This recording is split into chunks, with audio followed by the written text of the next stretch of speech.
Okay. Okay. At least you have a sense of humor.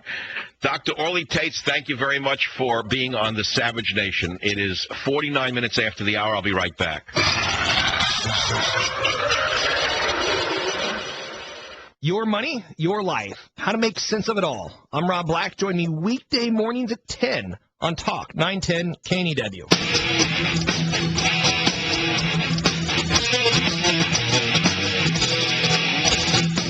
All right, let's go past the birther thing. I mean, it's covered. I did it.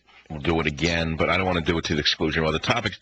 I want to go back for a minute to some other topics, including the New Yorker article, profile of Michael Savage, the real Michael Savage. The unexpected side. We understand their circulation is approximately 1 million copies a week, which is pretty large for magazines these days. That was the 06 number. Who knows what it is today? But many people are reporting that the magazine is sold out across America, which shows you the power of the Savage Nation. Look, I'm not expected by this. Excuse me. What did I just say? I'm not expected by this? I'm not surprised by this. I expected this because I saw what happened with my books, how they became bestsellers. I saw how many people responded to my defense fund. So I suggest that, okay, if you can't get it, you can't get it. I don't know what to say. I don't know if they can go back to press, but if you can't find the New Yorker, I guess it's over. That's all. New York City, WOR Mark, welcome to the program. What's on your mind? I'm not expected by this. I like that. Michael, I read the article in the New Yorker last week, and I saw the caricature, and this was my take on it. Your eyes are looking off to your right. The eyes show humor, and then I went to the mouth and the lips, which you sounded a little bit uncomfortable last week, but this was my take on it. The eyes and the lips and the mouth were about to break into humor, but you were waiting for somebody to get the humor and the thought of something that you just said. Now, that's my take on it. I don't know how – you see, here's the thing. I don't want to do this to the exclusion of all other news, but I look at the picture in the New Yorker. The eyes they got, my suspicious eyes he caught, there's no question. I don't know where the mouth came from. I don't have that kind of mouth. I also want to know what picture he used to draw this. I don't know where this picture came from. You know? Well, anyway, I'm glad you enjoyed it. I enjoyed reading it. I'm very proud of it.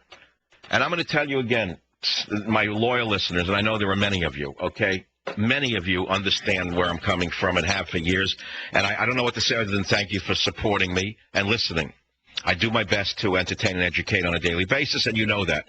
Because I know what John Burroughs, the 19th century naturalist, wrote, which is that if you bait your hook with your heart, the fish will always bite. And let me tell you something.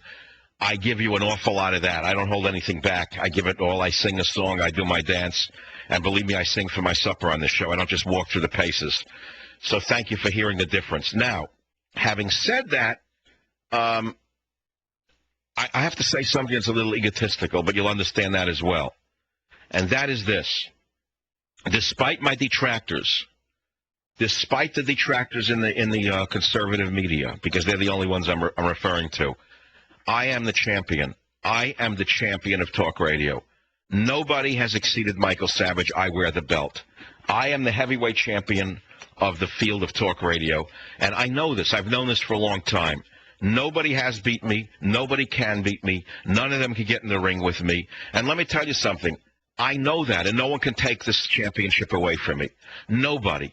There's never going to be anyone like me ever again in the history of talk radio, and there's a couple of reasons it happened.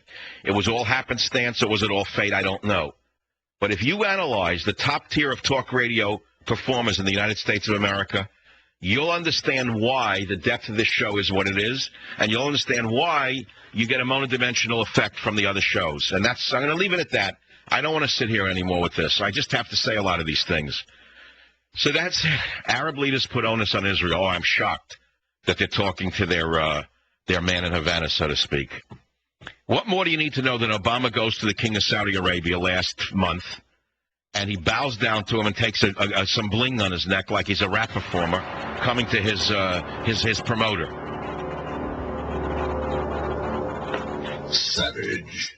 Michael Savage. Afternoons 3 to 7 on Talk 910 KNEW and online at 910KNEW.com. Next, from San Fran Freak Show, The Savage Nation, from Talk 910 KNEW. The fusion of entertainment and enlightenment. I'm Glenn Beck, weekdays 2 to 3 on Talk 910 KNEW.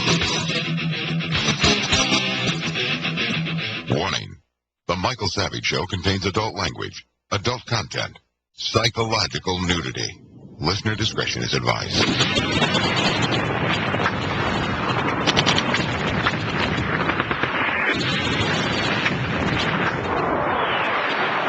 Now, America's most exciting radio talk show, The Savage Nation. Here is Michael Savage.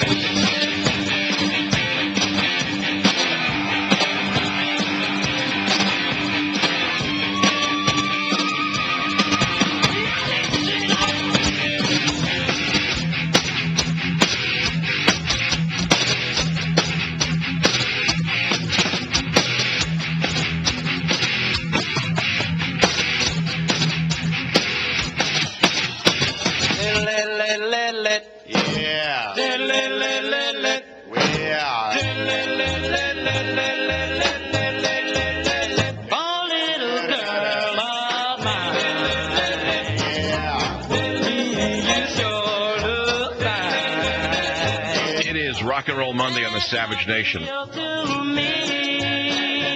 This is the only game in town for thinking people who normally despise talk radio. I know that. That's all. So I'm at a point in my career where I will basically say what I want, talk about what I want, and pay no attention to anybody except my audience. And therefore, we can talk about anything. We are free at last. Welcome to the Savage Nation. There are many topics. I've touched on some of them in the first hour. Many of you just joined the show in the second hour. That's the way it works. We're talking about the New Yorker profile of Michael Savage, completely ignored by the conservative media because they don't exist. Fundamentally, they're non-existent. They've marginalized themselves even further, which is interesting. And the effects it's having on me and how I'm working on my movie.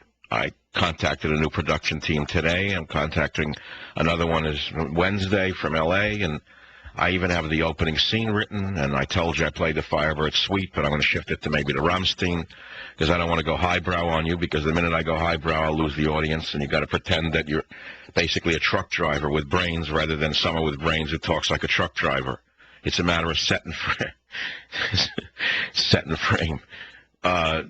And let's see, it's summertime, and summertime is here, and you're on vacation, or you're not on vacation. And San Francisco's wonderful, cold, delicious, delightful, fabulous, incredible, 69 degrees, partly cloudy. It was in the low 60s. Everyone's complaining because they want to live in... I don't know what they're complaining about. Why are they complaining that it's cold? It's been the same way since records have been kept because there's no change in weather, fundamentally, other than in the minds of bureaucrats like Al Gore who want to, rob you blind with the lie about, anthropomorphic global warming, that you caused it because you passed gas last night from too many tacos. The fact of the matter is, it's delightful. It's August. It's wonderful. Couldn't be better. You need an overcoat and a scarf if you come to San Francisco. Please don't wear shorts. You're not in Baja. I don't know. Go to L.A. if you want warm. Even there it's nice right now. Great weather. Couldn't be better. And let's see, my dog. Someone's calling about my dog, Teddy. San Francisco, KNEW, Amaryllis, what's on your mind about Teddy? What's this about? Hi, Dr. Savage. I absolutely love your show because, so many categories, human interest, politics. But anyway, what I was calling about is I love the story where you had your boat out on the ocean and you hit a dry dock and Teddy refused to release himself. You remember that story? You mean when I went up on a sandbar? And I was, we were stranded till the tide changed 6 hours later, and you say the dog held his water. Yeah, right. Yeah, it was in Richmond Harbor, the entrance to Richmond Harbor in Richmond, California, which has the worst markings of any I've ever seen. We went up on a sandbar, and we were stuck and couldn't move till the tide came up, and the two dogs were so well behaved, it was astounding. It's as though they knew it was a problem and they had to do something different. Normally, I wouldn't have cared. Boats in the old days had a portion of the anatomy of the boat called the poop deck. You know what that's for, don't you, Amaryllis? Oh, yeah. Well, I wouldn't have minded if Teddy had used the poop deck, but he didn't. Thank you for that reminder. Yep, no damage. It was beautiful. That was 2-3 years ago. I since had the bottom painted and the boat's built like a destroyer. These are such good boats. New York City, WOR, next up on the Savage Nation. Tom, what's on your mind? Go ahead, please. Hello? Yes, Tom, you're on the radio. What's on your mind? Michael, you told us weeks ago this would happen, that the brown shirts would be soon walking the streets. Well, Mayor Bloomberg last week in an almost secret ceremony swore in 193 members of the first New York City Civic Corps. They'll help 57 other nonprofit groups find more volunteers and deploy them strategically. Wait, start again.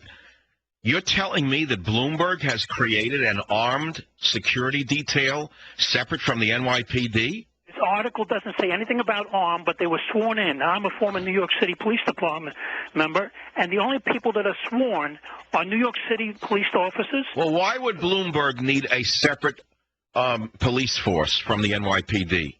Being funded by Obama's federal government, $5.9 billion.